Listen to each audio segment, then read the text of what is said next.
Good evening. I'm Rabbi Clifford Coleman of Temple B'nai Abraham. Welcome. Temple B'nai Abraham, during its long history, has prided itself on being a locale where issues of the day are discussed, and that will certainly be the case this evening as we invite these three extraordinary journalists from New Jersey to talk about the state of the Garden State, as we like to say. There's an election coming up in New Jersey in 10 days, in case you weren't aware of it. And I can't think of three people better than these three to explain to us a little bit about what they see is going on, analyze not the trends, but what the state sees as the issues of the moment, and especially to help us try to clarify our own thinking as we make our decisions on for whom to vote. Matt Katz, who has covered New Jersey for many years and lately has been breaking new ground on WNYC in his work on immigration, which I think has taught a great deal of us about the depth and significance and the complexity of the immigration issues. Mary Alice Williams, a member of Temple B'nai Abraham for several years now, after a career that's included all sorts of local and national work in the broadcast news, the anchor of NJTV News, and all of us, I suspect, are aware that being caught between the media markets of New York and Philadelphia, sometimes we feel that there is a paucity in the broadcast media of attention on New Jersey. The evening broadcast that Mary Alice anchors on NJTV is a wonderful way to be informed and keep up with what's going on in the Garden State. And lastly, my Montclair buddy, Tom Moran, editorial page editor of the Star-Ledger. If you did not see it, I urge you to take a look at an exceptionally personal piece that Tom wrote in the Star-Ledger a week ago this past Sunday about a situation of assisted suicide with his sister that is both moving and thought-provoking, but without being maudlin or mawkish, and addresses the issue in a very serious and meaningful way. We call this the State of the Garden State because we look to them to inform us as to just what the heck is going on in the Garden State. Questions are the rule of the day. Assemblyman McKeon, a pleasure to see you, sir.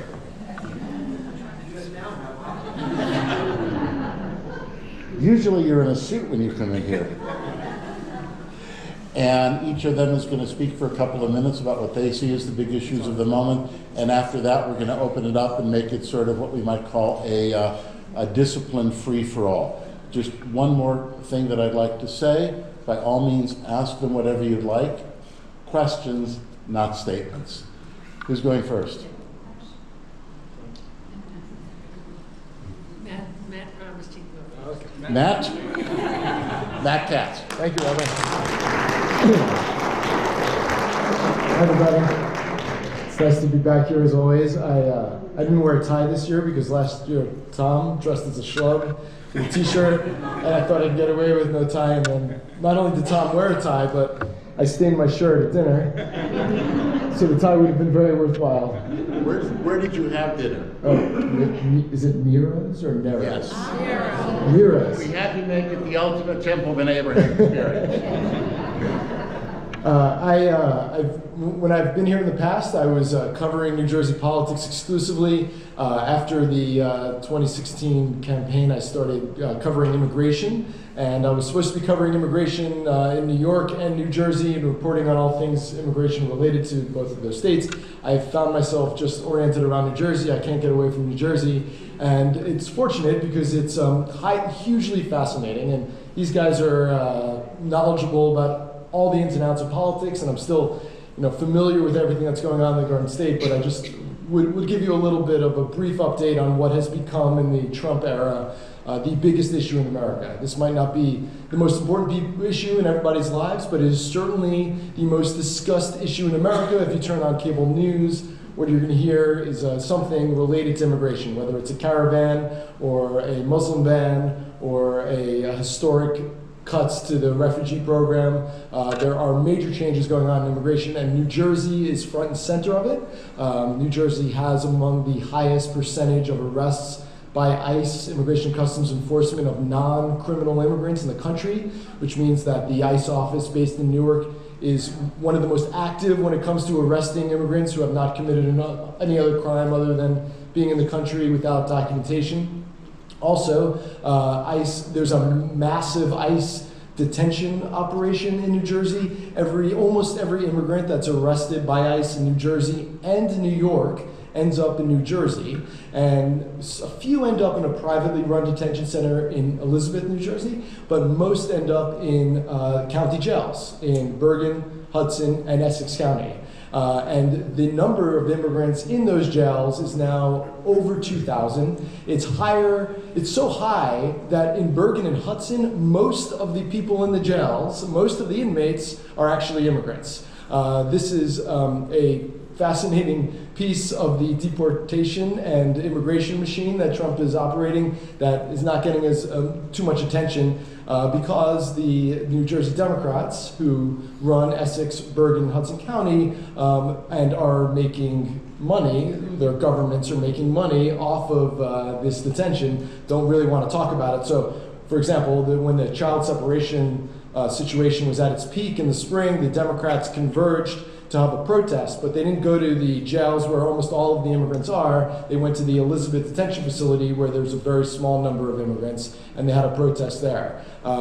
Essex County makes $2 million a month from ICE to hold immigrants. Combined, they make about the three counties make about $5 or $6 million a month, and it's in the context of the politics of the moment, it is not discussed. It has not come up in the congressional races. We'll get to this later, but I actually want to do a little poll later for the radio because I am working on a story about the congressional candidates, the Democratic candidates in New Jersey right now are not discussing immigration. The only time immigration comes up is if the Republicans bring it up and allege that the Democrats are trying to abolish ICE. In fact, the Democrats and Republicans in New Jersey have pretty similar positions on immigration, and I'm working on a piece now for the radio about how the immigrant community is feeling left behind by the Democrats. They feel they have no advocates in power. One more thing about these jails where the immigrants are there. I visited all three of the county jails. They're jails. They wear jumpsuits. They make $1 a day to clean the toilets like any other inmates. In some cases, their conditions are worse. In Hudson County, for example, the immigrants aren't allowed to play games like chess and whatnot because the warden is concerned that they could do something untoward with the game pieces. That's what he told me.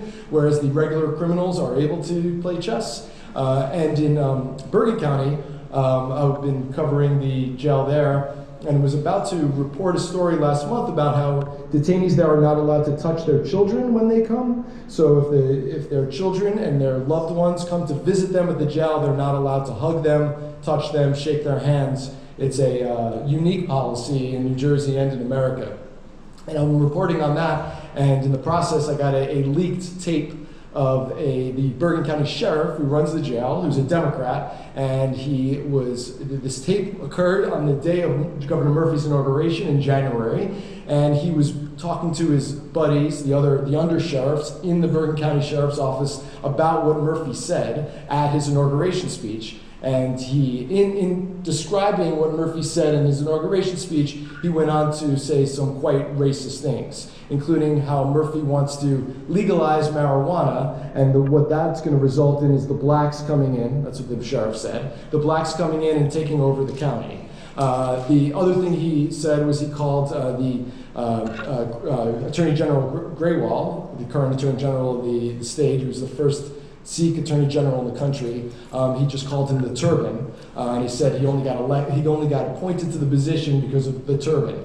So 40 hours after that, the sheriff resigned, and all 4 of his under-sheriffs resigned. And if anybody's in Bergen County, there's a quick special election coming up in a couple of weeks to select a new sheriff who will run the county jail as one of his primary responsibilities. And the county jail, of course, is made up mostly of immigrants. So that was an interesting thing that happened a little bit under the radar in the last few weeks. An election that maybe not everybody's paying attention to, but an important one.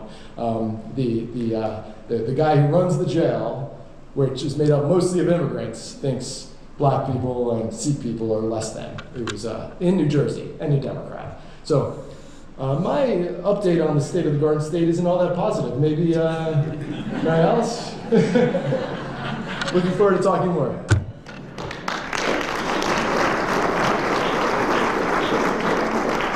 It is true that immigration in New Jersey by an inch is the top issue. The rest of the country, it's healthcare, and by an inch, immigration beats it out here. This is a year like one other that I remember. Precious few of you are old enough to remember 1968. Hands?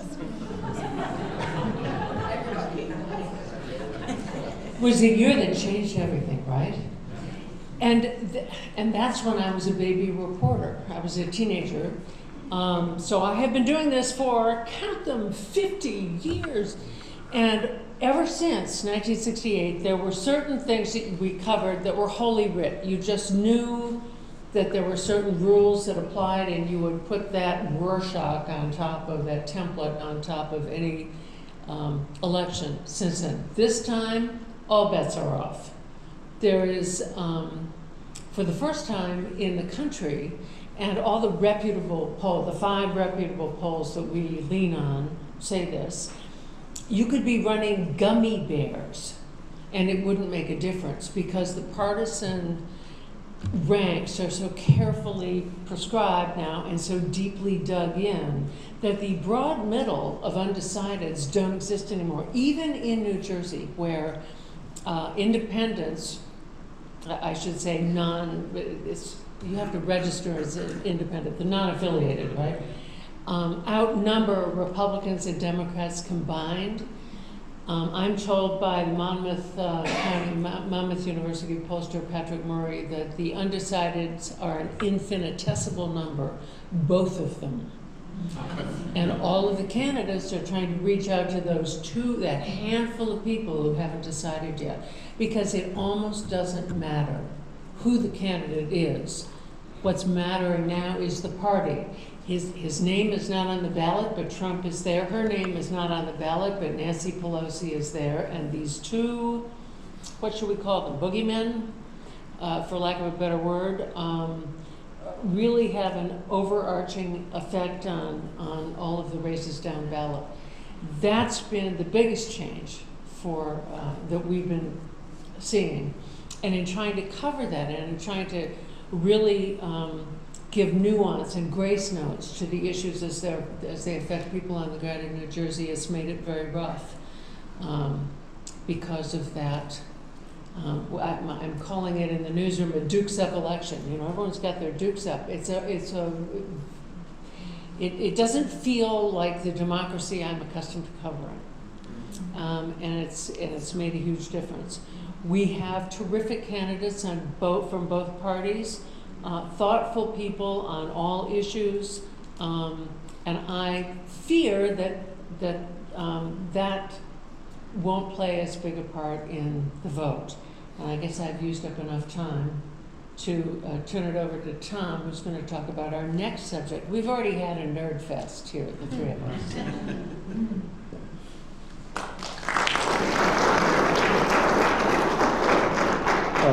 So New Jersey now has 12 congressional districts. 5 are held by Republicans, 7 by Democrats. There are 2 of the 5 held by Republicans that are likely to switch to Democrat, including we're in the 11th, Yes. including this one. But 100 And the yards second down south. Sorry? 100 yards from here is the 7th? Is the 7th, right. So you figure the 5, there are 2. Mikey Sherrill is the Democrat running in this district, and I'm sure a lot of you have met her. She's been pretty active and energetic about this, running against Jay Weber, a very starch conservative known as a sharp ideologue in the state assembly for many years. So Mikey is, as I'm sure by now people know, she has like the political resume from heaven, having been a Navy, I don't know if you've seen the ad where she's sitting there in her jumpsuit in the Navy helicopter, and it's like, and then goes on to her being a federal prosecutor and then being this beautiful mother of 4 lovely children with a devoted husband. That's killer. I mean, Jay Weber is You know, Mikey also, I will say, is, I think, really smart, and I love her because the first time I met her for dinner, I said, listen, I have a daughter who's studying politics at Northeastern University, and she really is interested. Would you bring her? That'll be fine. And she drew into the conversation, and so no matter what happens politically, Mikey Sherrill's getting our endorsement. She was nice to my daughter. His sweetheart. Jay Weber is a very, you probably know him around here, but he's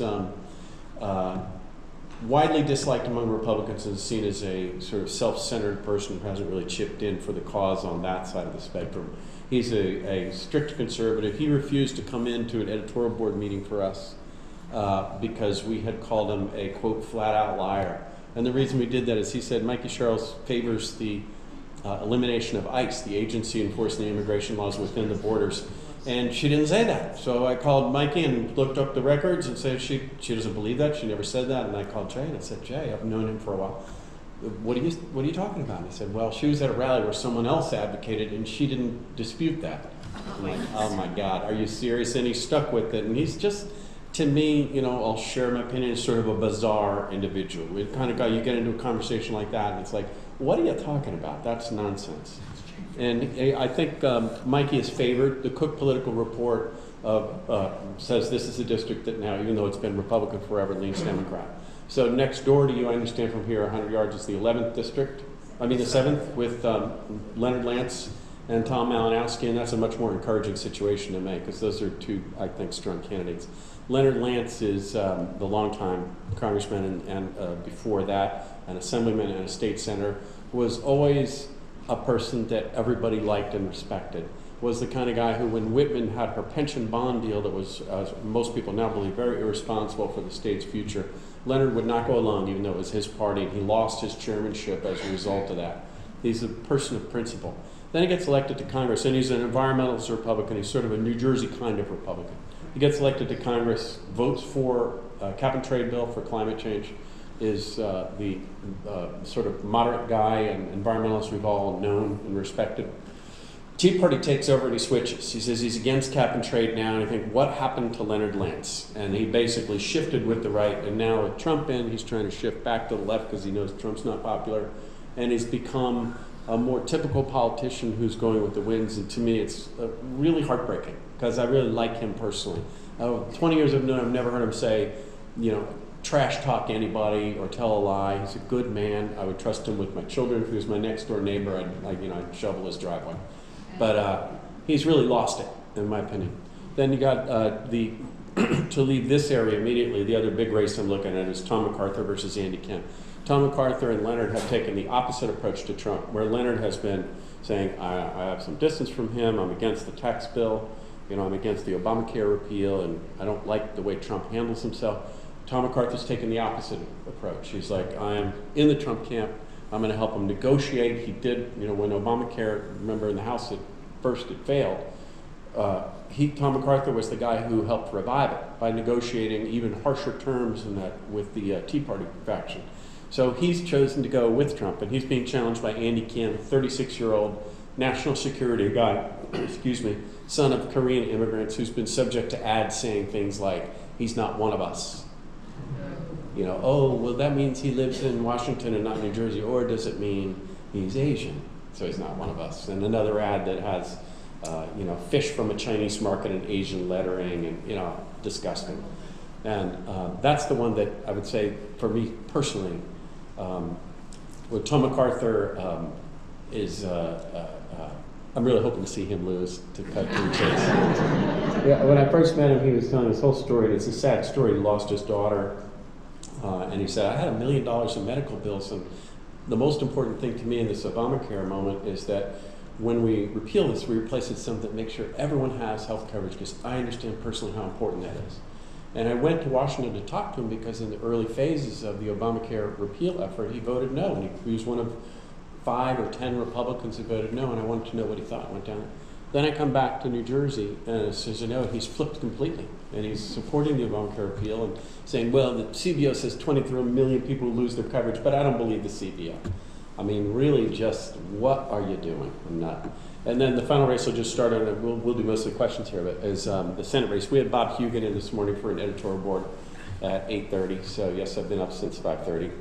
And he was awful. He didn't know fundamentals about healthcare and immigration reform and climate change. That was the big surprise to me, how little he knows, and he hasn't done his homework. But he, as you may have seen, is running these ads now accusing Menendez of patronizing underage prostitutes. And that wins the award this year for the sleaziest and most vicious lie I've seen in this campaign. It's based on one anonymous caller to the FBI who said Menendez was doing this, and said his name was Pete Williams, which was anonymous, who was hiding his identity. And the FBI said, okay, let's meet and let's sit down. I want to hear about this. He said, I won't meet with you, and ran off. That is all that is based on. And Hugin is now apparently desperate and is basing his whole campaign on that charge, which I think says something about his character. So there you have it. We'll go into questions.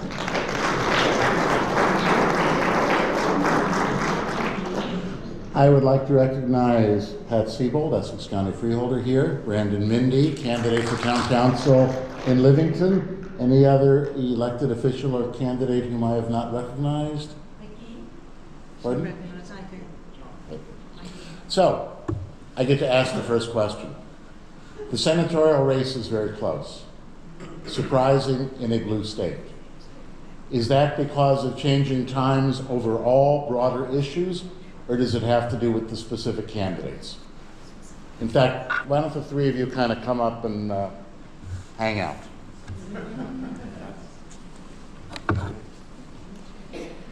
I think I'm going to go first because I'm the tallest. Let's see what she is. He's cheating. I think in this particular case, it's because of the specter of the indictment against Menendez.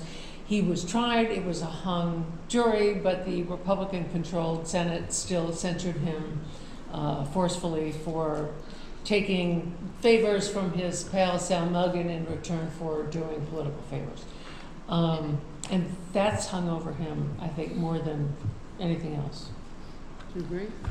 Certainly, and the other factor is there's a multi-millionaire running against him who's able to remind everybody and maybe inform some New Jerseyans that $24 million he spent of his own money, $24 million of his own money into an ad campaign that started back in the spring to remind everybody that their senator had been indicted by the Obama Justice Department, and that just really cemented, I think, an image in people's minds, which is part of the reason why this thing is so close.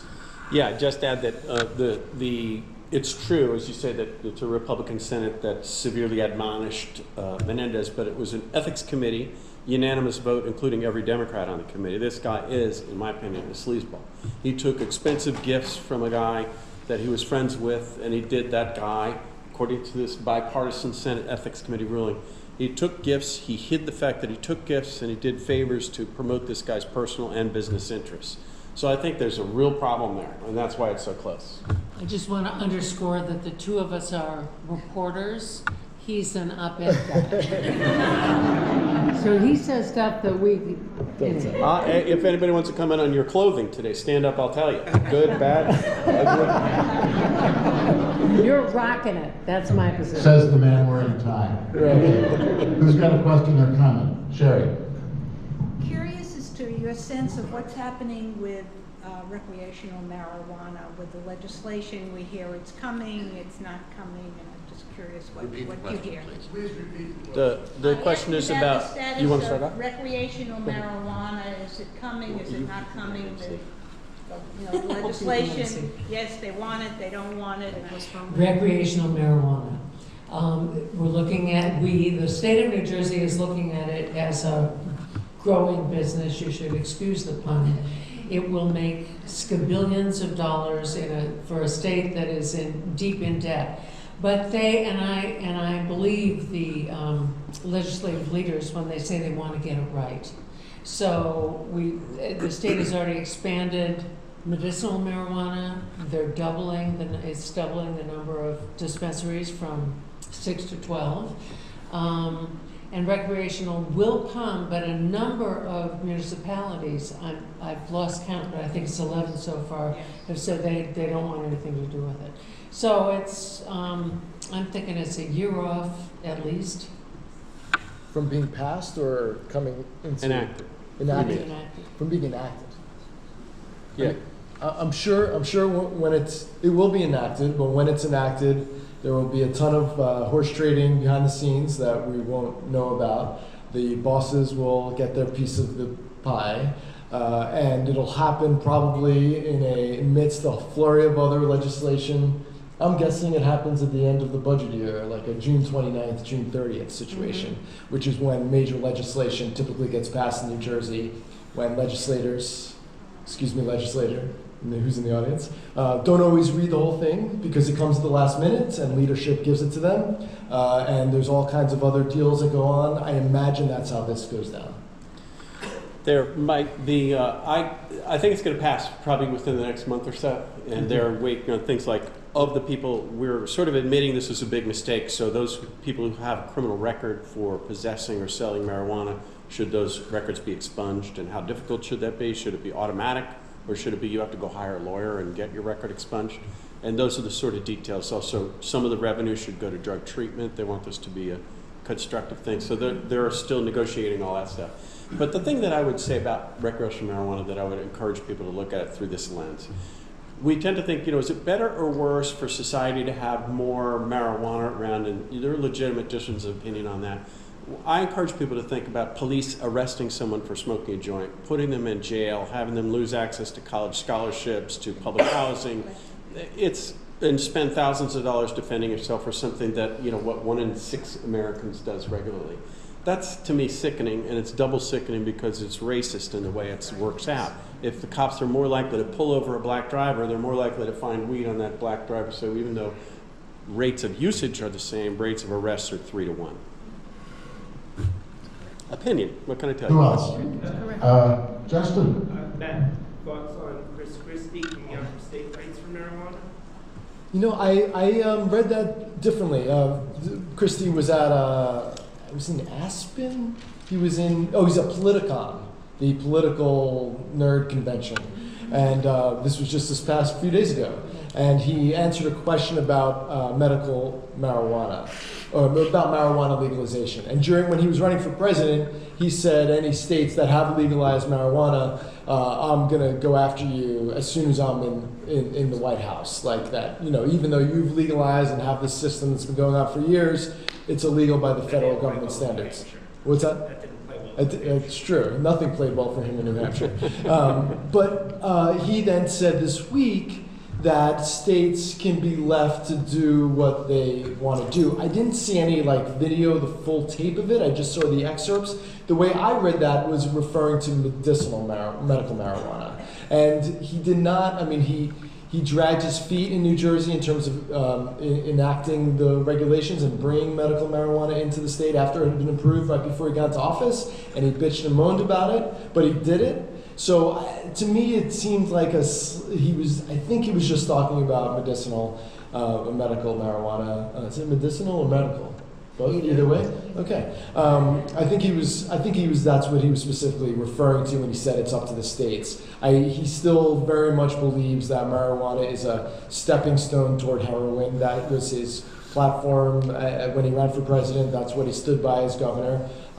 When I wrote a book about him, I had asked him if he had ever smoked weed. I don't know if anybody cares whether Chris Christie had smoked weed at this point. We're years away from Chris Christie. He said he did not, only because he had asthma and it would have bothered his sinuses. Okay, the last few minutes have certainly been one of the high points of the evening. Let's move on to another subject. Stuart. I just wonder, are we going anywhere to make medication available to everyone? To make marijuana General medication. Stuart, it's so nice to see you. I miss you so much.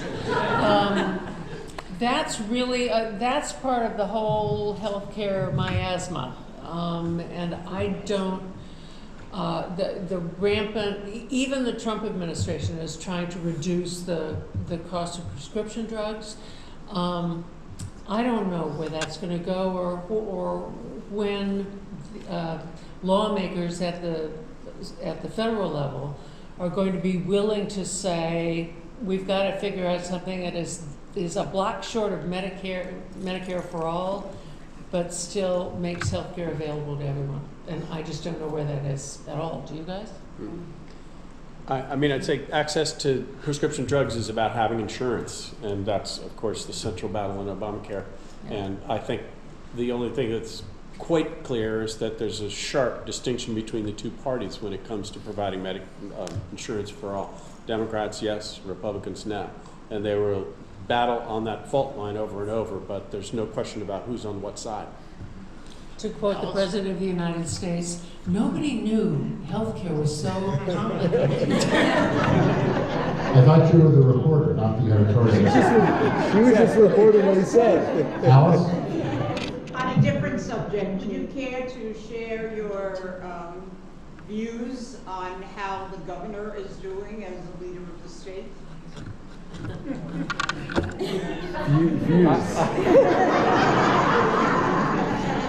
Poorly. Poorly. He's got 54% approval rating last I checked, and he's been ticking off a lot of things that he promised he'd do. Planned Parenthood funding, rejoining the climate initiative, improving school funding and New Jersey transit funding, all these things. What else? There was a huge backlog of bills that were sitting, almost waiting on his desk when he got there, that Christie had blocked, that the Democratic legislature liked. And all those are now law.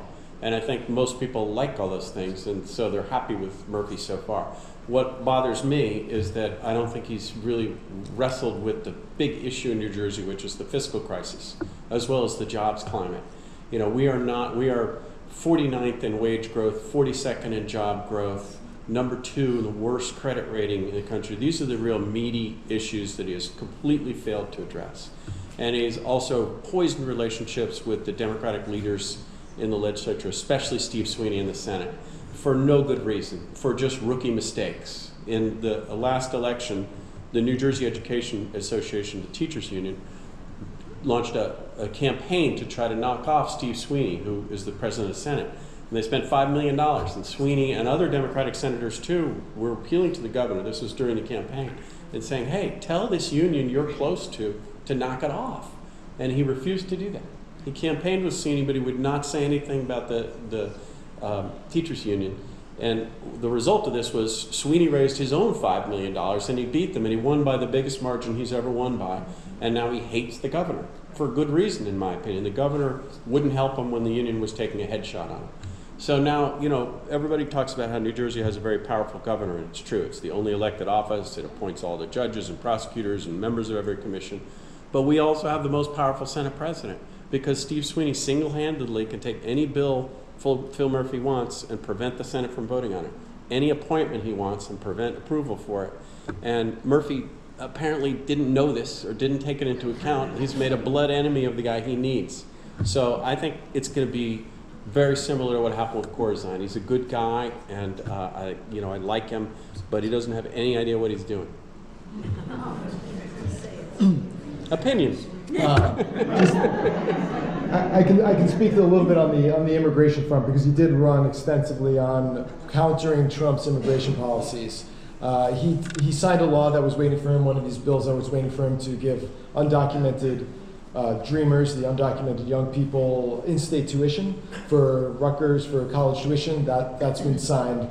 Other than that, he had pledged to make New Jersey a sanctuary state. That hasn't happened. I have reason to believe it might happen after the midterms, but that hasn't happened. He pledged to create legal funding for undocumented immigrants. So now if you're caught in New York by ICE, you get a lawyer. If you're caught in New Jersey by ICE, you don't get anything. And you therefore have a much higher likelihood of getting deported. He had pledged to create a legal fund, and he actually, in his budget, there's some money to provide lawyers for some people. It never happened until I actually called the governor's office in late August and asked what was going on, and they said they were waiting on legal aid, this nonprofit group to submit the proposal. Legal Aid had no idea what the governor's office was talking about. It was clearly a case of somebody dropping the ball and not paying attention to it. Christie had ended New Jersey's involvement in settling refugees when he was running for president. He needed an issue to build up his conservative bona fides when it came to immigration. Murphy has not reversed that. There's some low-hanging fruit he could have done in immigration. He hasn't touched it. So there's been just a lack of activity from somebody who came into office as this sort of progressive champion when it comes to immigration. I think one of the broader problems is that the electorate nationally and in the state of New Jersey thought, we're done with these politicians. Let's get rid of the career politicians and bring on real businessmen who know what they're doing. And that's what we've done. And there is something to be said for understanding the nuances of the political process. And that's what we're seeing both at the federal level, I think, and to a lesser extent, because I think that Phil Murphy's fundamentally a kind person. I mean, with his heart in the right place, sort of. Comparisons are, anyway. There's all kinds of opinion happening here, just for the record. No, I mean, there are certain leaders who have a cruelty that underpins their policy. I don't see that in the Murphy administration. I don't see a cruelty underpinning the policy, but a lack of understanding about the nuance of getting it through the process is, I think, a detriment to us. Yeah. Thank you. Steve? Yeah, just another subject. How do you educate or motivate people to vote? The low voter turnouts are horrible, and even you look around a room like this that's full, you see maybe a handful of people under 50 years old. His kids are too little to vote or stay up past 7:30. I'm not sure if you want 3-year-olds voting. But my kids and all their friends are rabid. Now, I have 3 daughters. They're all in their 20s. And they all went through CGI, the Civics and Government Institute at Montclair High. And they are rabid organizers. One of them's a reporter, so she can't do it anymore, but the other 2 are. I have hope that people are, for the very reason I said at the beginning of this, that we could run gummy bears and it wouldn't matter. Partisanship means something to this cohort, and I think they are going to turn out. I'm an optimist, but I think they are going to turn out. I think you need to grow the electorate, and there's an effort to play to the middle. For example, Alexandria Ocasio-Cortez, endorsed by the Democratic Socialists of America, she won a seat, is about to win. She won a primary seat in Queens and the Bronx. She's going to win a seat to Congress because she appealed with more left views to minority and young voters. Particularly among Democrats, we were talking about it earlier, you got to go for those unaffiliated voters. You got to get those centrists. Well, you might be leaving people, particularly on the left, who are looking for somebody to espouse other more liberal viewpoints. So there's no distinguishing most of the congressional candidates when it comes to immigration policy. I mean, what if you had a congressional candidate who said, all undocumented people, 11 million in America tomorrow, should be granted citizenship if they have a clean criminal record? What if you had a congressional candidate who said there should be 200,000 refugees allowed into the country every year instead of the 30,000 limit that Trump put in? Maybe you get new Americans voting. The Latino vote in the United States dropped in 2016 compared to 2012. In a year where the Republican presidential candidate made his campaign announcement calling many Mexicans rapists, and yet the percentage dropped because Latino voters I speak to know that the immigration policy, as we know, the immigration system, as we know, was enacted by Bill Clinton, was a law signed by Bill Clinton that criminalized undocumented immigrants. They know that the Democrats, once they get into office, they might say the right thing, but once they get into office, very little happens in terms of changing immigration policy. So maybe there need to be more different views among these politicians. Maybe they don't need to dilute their opinions in order to appeal to the center. Maybe you need to grow the electorate to appeal to younger people, more ideological people, socialists. Throwing that out there. I have no opinion as a partisan. I guess it's really just a depressing thing to me that people don't have a sense of citizenship to get out and vote. More than that, people also don't have enough sense of citizenship to learn the issues and learn where France is on a map. I mean, I read these polls about civic ignorance in America today, and it's terrifying to me. It's also worrisome to me that the answer is, I mean, I hear what you're saying, Matt, but it seems like what's going on is the left and the right are both appealing to their crowds to get out more vote rather than appealing to the group in the middle to find consensus. Well, the right's appealing to their crowd. The left isn't. The left seems to be trying to get that middle. There's a difference, yeah. I mean, I would say Linda Ocasio-Cortez is going for the left. Sure. Bernie Sanders went for the left, Right, you know. right, But most of them But in going New for the Jersey. middle is not working as well. In the But- 7th Congressional Right. District, Lance and Malinowski are swinging for the center, and it's, Right. But anyway, the other factor here is that we make it hard to vote in America. And, you know, we shouldn't have voting on Tuesdays, and we should have automatic registration, and you shouldn't have people skip work and have to make it a big hassle. There are deliberate structural things. And the other big factor, I think, that people don't vote is because most races aren't close. We have gerrymandered districts all over the place, or we have even, where you don't have that, New Jersey, such a blue state, that, you know, a lot of people, I think, feel like, well, it doesn't matter whether I go or not. And I think we need redistricting to have competitive districts for that, at least in the House races. Mr. Lecter. Yeah, hi guys. I'm surprised nobody's addressed the one big elephant in the room, considering your backgrounds, is I read yesterday 75% of people get their news from the internet. Walter Cronkite is no longer the most trusted man in America, is no longer with us. As news people, how do you feel like, and where do we go with people getting their news when people are getting it from Fox, Stormtrooper, whatever that website is, all crazy sites out there? How do you feel we should address the issue? Can I just kick off this one? sure. When you read the stats that say everybody relies on the web, that doesn't mean they don't rely on the New York Times or the Star Ledger. The Star Ledger is by far the biggest website that people go to in New Jersey for news. 2/3 of our audience is now online. So I'm not threatened by the stat that says people get their news online. Most of my audience is online. So that's one factor. But the profusion, the sort of decentralization of media has led, I think, to a lowering of standards. Obviously, you don't have everybody checking facts, and so there's now, for kooks out there and people who are just looking for affirmation of their own previously held views, there are plenty of sites to give them bad information to keep them in their little cubby holes. That's the real problem for me. Along with the fact that now, even though the Ledger is still, our position has improved relatively in terms of the portion of audience in New Jersey, but we have about 20% of the size of the news staff we used to, because we used to get all our money from print, and now that's disappearing. So there just aren't as many bodies out there. That's a problem. There are many more, as I say, that are unpoliced, that are just crazies, and that's a problem. But I would caution you to say, if 75% of people are getting the news online, that doesn't mean they're not going to the New York Times. I mean, I go to the New York Times online every morning. A quick history lesson, because I love boring the audience.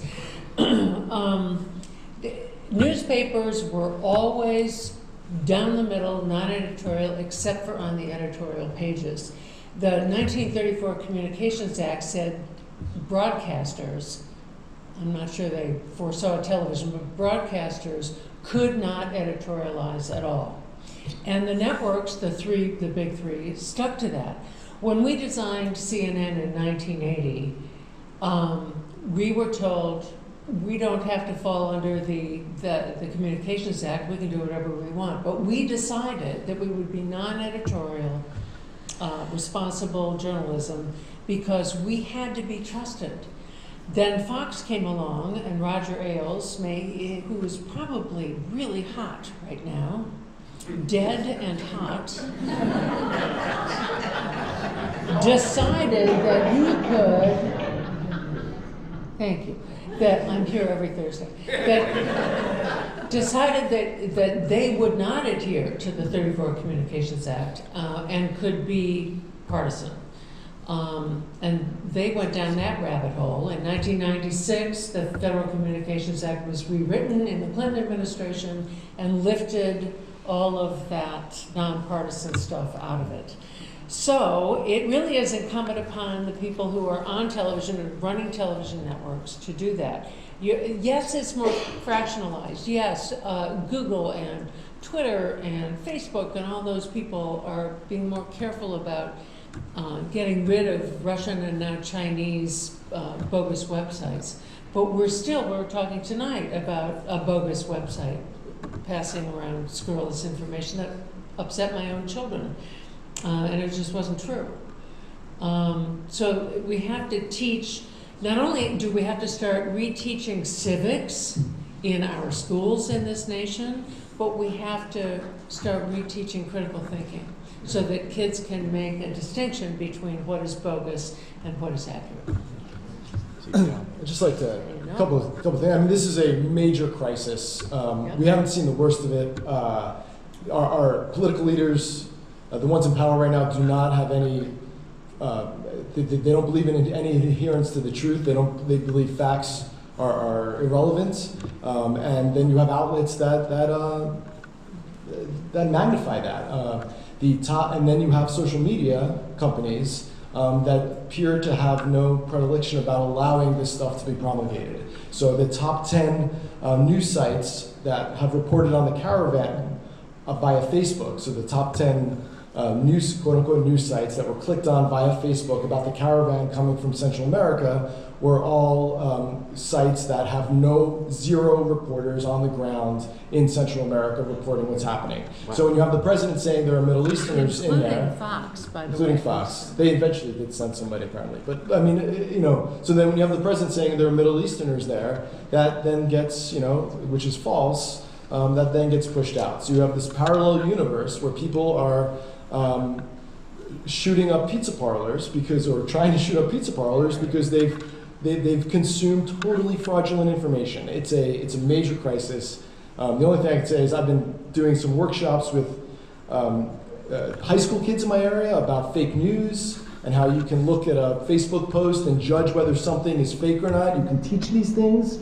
This should be mandatory in schools at this point. And the other thing I would say is that a subscription model for public media that you and I have is something that can be copied for other outlets like newspapers and legitimate online news sites, where I get on the radio every few months and beg people for money to support our independent news coverage because that's who we adhere to. This is who we're loyal to as listeners, and we're loyal to the facts and not some unnamed corporation or some white supremacist with a boatload of money. Newspapers. Matt, you're not bringing Pledge Week to Temple the Neighborhood. He did that. Call 866-376-WNYC. We are matching your dollars right now. Our generous donor, Rob McGowan, has agreed to match all of your donations up to $10,000. I actually want to pop in here with one serious comment.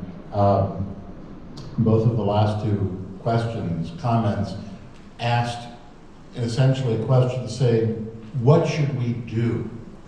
The reality is, the editorial page is supposed to make suggestions, but in general, the media's job is not to say, what should we do? The media's job is to inform the rest of us so that we can decide what to do. Right.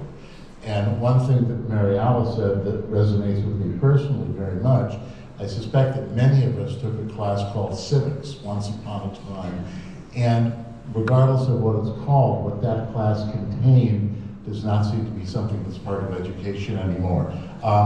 Yes? Okay. Hi, Rockaway Township, a little infamous right now for what's going on at a local level. And hi, recognize someone from Rockaway Township. I was digging, I apologize if I heard noise, I was digging for my Facts Matters pin, because it's a huge issue right now in the country, and we literally had, she has one, I gave out over 150 of them at my town council meeting, and that was Red Blue Independence, because we're seeing the hypocrisy and the lies and the things being told as lies to the townspeople. So our town is now green, and it's a sad story. It's gotten lots of coverage. We had the death of a mayor, we have a lot of bullying, and we have the Americans for Prosperity. So my question is twofold to you. Americans for Prosperity, is that getting covered because they have infiltrated our town, and it's choking us as citizens, and we can't get help from Trenton to get out of it? We had a prosecutor come in and declare that our town council meeting wasn't following OPMA, which is Open Public Meetings Act. So we didn't have access to the citizens to even get into the meetings. So I'm just curious your background as reporters on the Americans. They're doing it to our town, or they're doing it to other towns. What you know about Americans for Prosperity, which is a you know what it is. You do, okay. And then the other thing is, on a personal level, I really apologize, and I hold you up as reporters. I stand out on the streets with a sign. What's my sign say? I have my democracy. No, reporter. The press is not the enemy in a democracy. Right. And you've been under attack, and on a personal level, how has it affected each of you in the last? The First Amendment is the one that ensures all the rest. Right? I don't know if Americans for Prosperity is active in other towns. I mean, the fact of the matter is, when I worked at the Daily Record 16 years ago, there was a reporter who just covered Rockaway Township, Rob Jennings, in fact, and that doesn't exist anymore. There used to be, literally in every town in New Jersey, there was a reporter who, if they didn't go to every town council meeting, they had somebody who went, the Gadfly knew his or her phone number, and would call them the next day to say what happened. And we just don't have that anymore. There are full towns and counties that have not had a reporter visit their public meetings in months, if not years, probably years. After I did a story about the Bergen County Sheriff being racist, I started getting a slew of tips about public officials acting in untoward, often racist ways in Bergen County. And the fact of the matter is there's only like 2.5 of us at WNYC who cover New Jersey. And we could not report about how the Palisades Park? The police chief had threatened to kill the council president and recorded himself doing that. We couldn't report it. I didn't have the resources. Only after, by the way, I tweeted it, because that was the only thing I could do. And then once I tweeted it, the other staff-strapped news organizations were able to follow up on it. And then I also tweeted, which was also then followed up on, the Teaneck school board president saying that it's okay for some kids to get their ass kicked once in a while because, some kids deserve to get their ass kicked, in the wake of a kid going to the hospital a freshman in a coma after getting beaten up. So this was happening in public meetings, and that was just a percentage of so I tweeted it in order to try to. So I say that to my conclusion there. It's just there's just not nearly the kind of news coverage there used to be in the state right now as there used to be, and it's a major problem. So I don't know where Americans for Prosperity is, unfortunately. Let's move on. Verna? In light of all of the bombs that have been sent this week, I'm hearing a lot of talk that it's been timed 2 weeks before the election. Do you think, or how do you think that could affect the election? Repeat the question. The question was how the bombs this week, the attempted bombings, could affect the elections. I just think this is Fright Night. This whole election is like Fright Night, right? So there's one scary thing after another every day. Last night I said to Bill Palatucci, a major pal around here, you know what's going to happen 2 weeks from today? Nothing. He said, don't think that. Something terrible is going to happen. That's the way we're living now, and everything affects the election. But I do, and I have no inside information about what where these bombs are coming from, who's doing it, or why. It smells. Often you have to go by the sniff test, right? And it smells to me like a lone wolf who's been very busy in his basement, and I say his because women don't do that.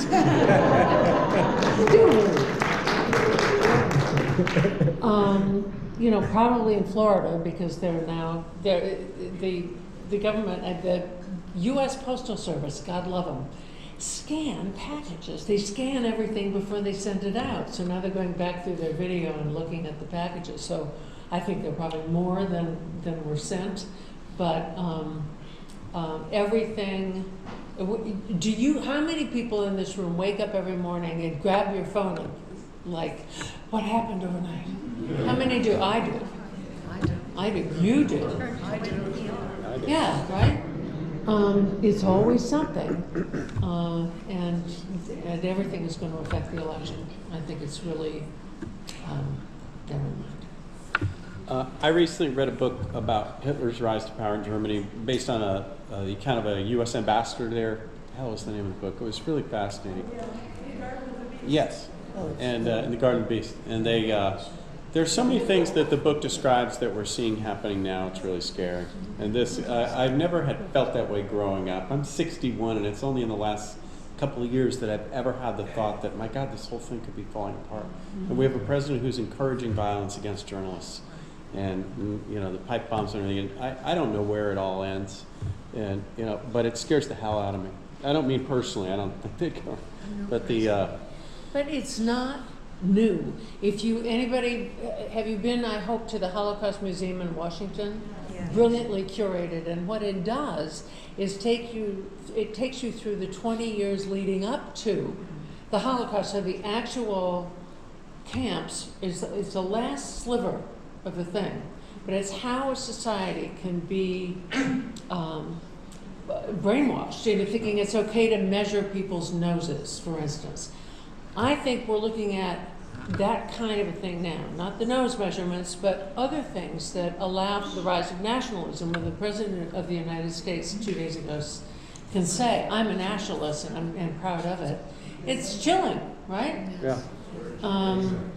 So unless we read history, we will be doomed to repeat it.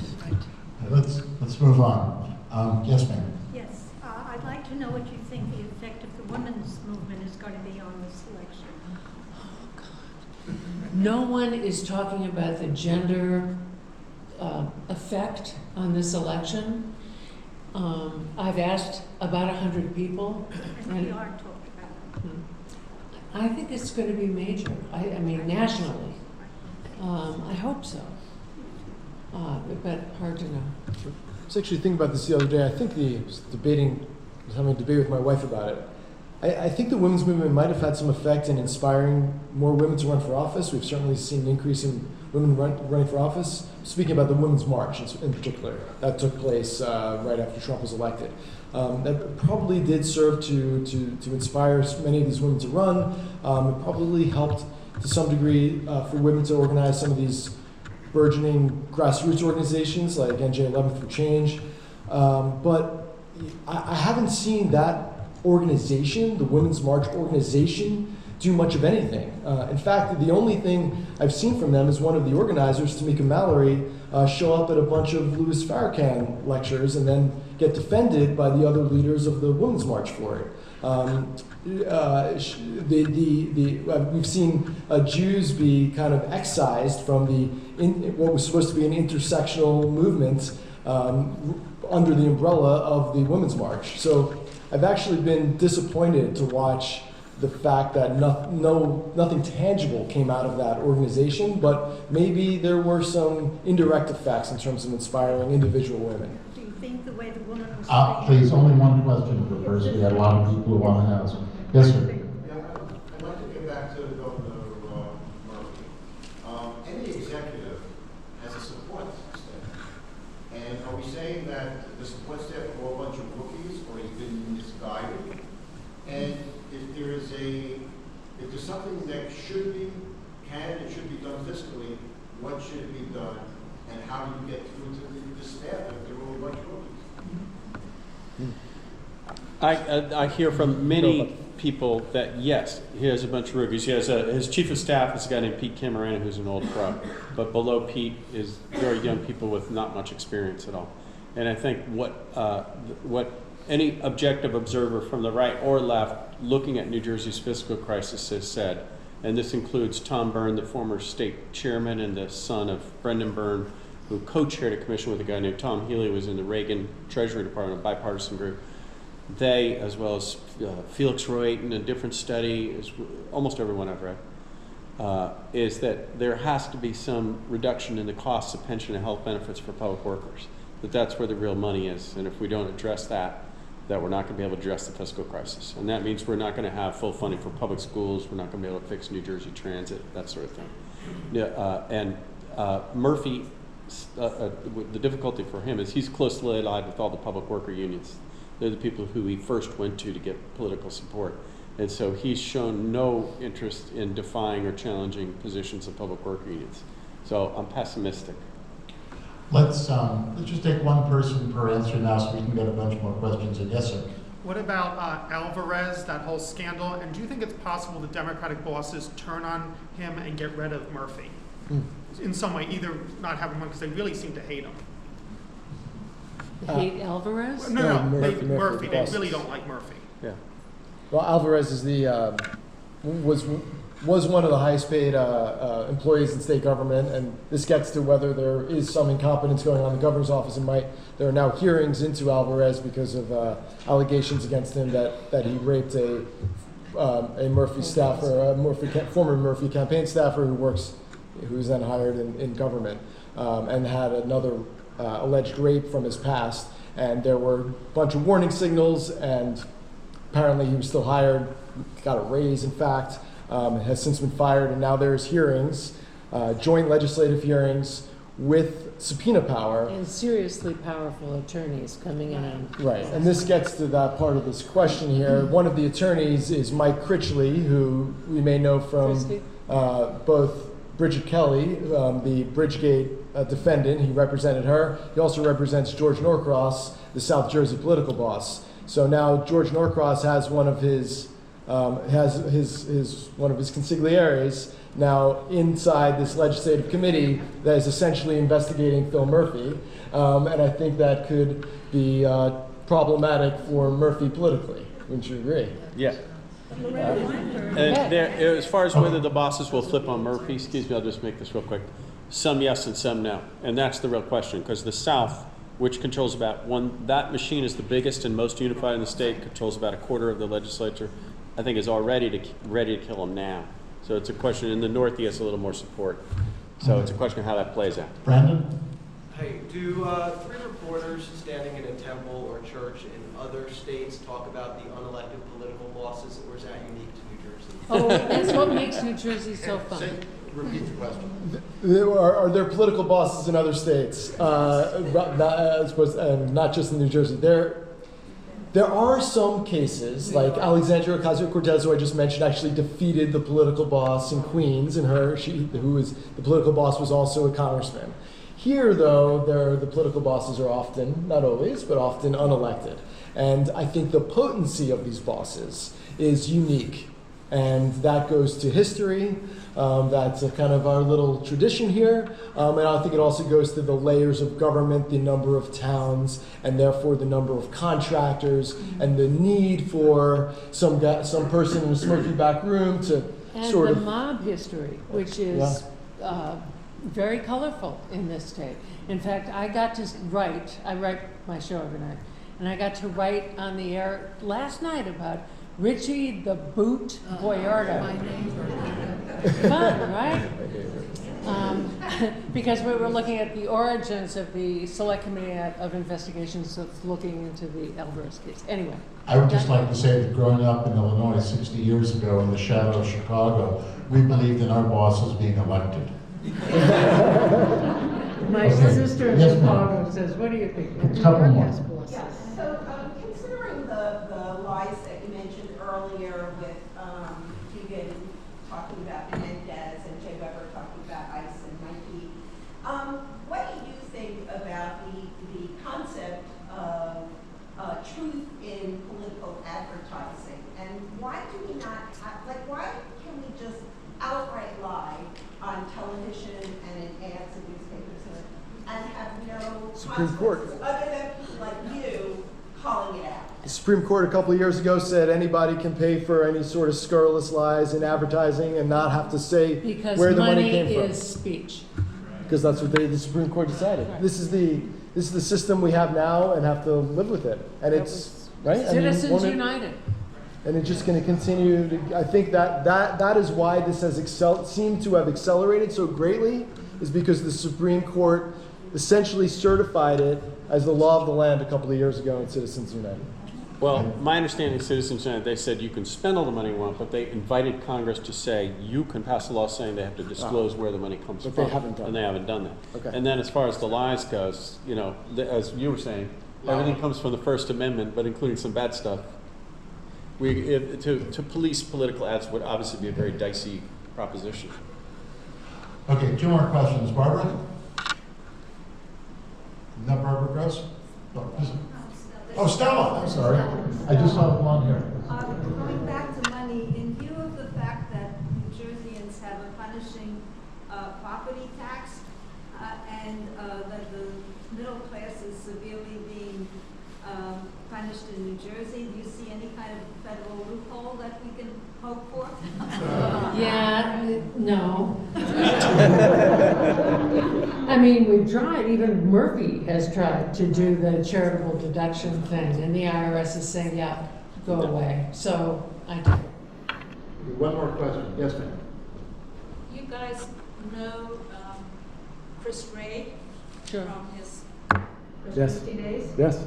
Is he an independent head of the FBI, or is he beholden to his bosses? It's an amazing question. Yeah. Chris, take it away, man.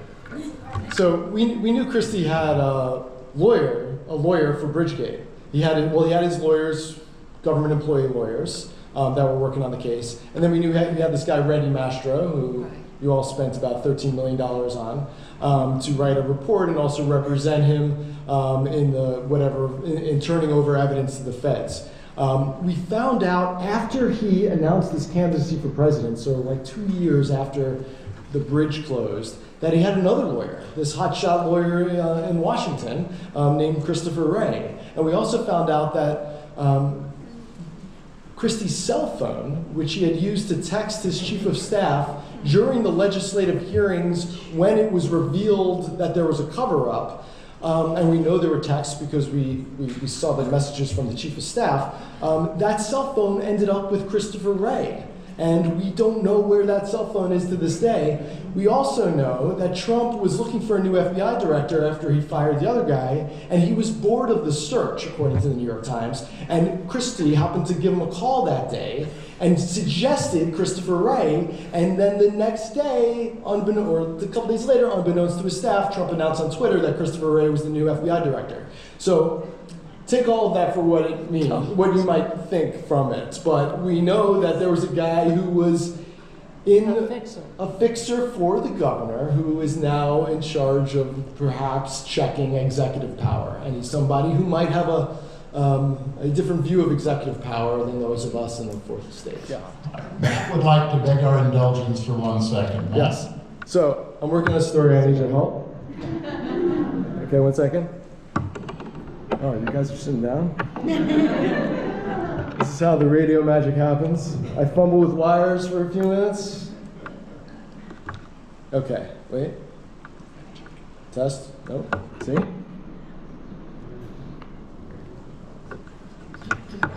This would be embarrassing. He's new at this. No. That was a, wait, oh, it's in the wrong. Matt mentioned before that he worked at the Bernie Record 16 years ago. He was the Doogie Howser. It was the Daily Record. Not working. Wait, test, no.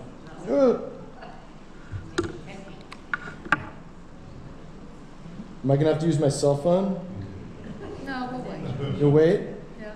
Okay, I'll start talking. I'll tell you what I'm looking for. So I'm working on the story about the candidates in New Jersey, the congressional candidates, and how nobody has been talking about immigration. I'm literally going to take out my cell phone to do it. Rabbi. Sorry. Wow. Now it sounds like it's going to... Okay, so what I wonder here is getting his stuff together. I just want to point out that one of the reasons why I'm always grateful to Matt and Mary Alice and Tom for joining us here is because, having lived in the state for nearly 30 years, one of the conclusions I've come to is that living between these two media markets of New York and Philadelphia, there's an element of our absolutely being screwed in all of that.